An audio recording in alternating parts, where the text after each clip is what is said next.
হবিগঞ্জে জুলাই আগস্টে গণঅভ্যুত্থানে ১৫ জন শহীদ পরিবারের মাঝে জেলা পরিষদের আর্থিক অনুদান প্রদান।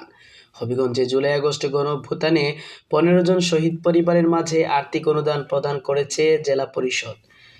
বুধবার ১৬ এপ্রিল বিকেল ৫টায় এ উপলক্ষে জেলা প্রশাসক কার্যালয়ের সভাকক্ষে এক অনুষ্ঠানের আয়োজন করা হয়।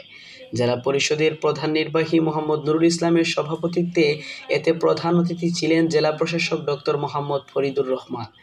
বিশেষ অতিথি ছিলেন সিভিল সার্জন ডাক্তার রত্নদীপ বিশ্বাস, অতিরিক্ত পুলিশ সুপার আতিকুল হক, এনএসআইর জেলা ডিডি মাকসুদুর রহমান, জেলা জামাতের সেক্রেটারি অধ্যক্ষ কাজী মহসিন আহমেদ, ইসলামী আন্দোলন বাংলাদেশের সভাপতি শামসুল হুদা, সিনিয়র সাংবাদিক অ্যাডভোকেট মনসুর উদ্দিন আহমেদ ইকবাল, বৈষম্য বিরোধী ছাত্র আন্দোলনের সমন্বয়ক আশরাফুল ইসলাম সুজন প্রমুখ।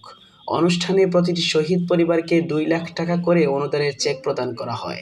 এ সময় বক্তৃতা দিতে গিয়ে শহীদ পরিবারের সদস্যরা আবেগাপ্লুত হয়ে পড়েন। চেক প্রদান অনুষ্ঠানে জেলা প্রশাসক ডক্টর মোহাম্মদ ফরিদুর রহমান বলেন, জুলাই আগস্ট বিপ্লবে যারা সন্তান হারিয়েছেন তার ক্ষতি আমরা কেউ পূরণ করতে পারবো না।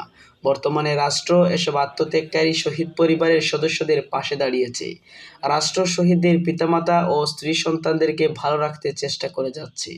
উল্লেখ্য, গত জুলাই আগস্ট বিপ্লবে হবিগঞ্জের বানিয়াচং উপজেলায় ৯ জন, লাখাই উপজেলার ৩ জন, নবীগঞ্জের ১ জন, মাধবপুরে ১ জন ও হবিগঞ্জ শহরে ১ জন শহীদ হন।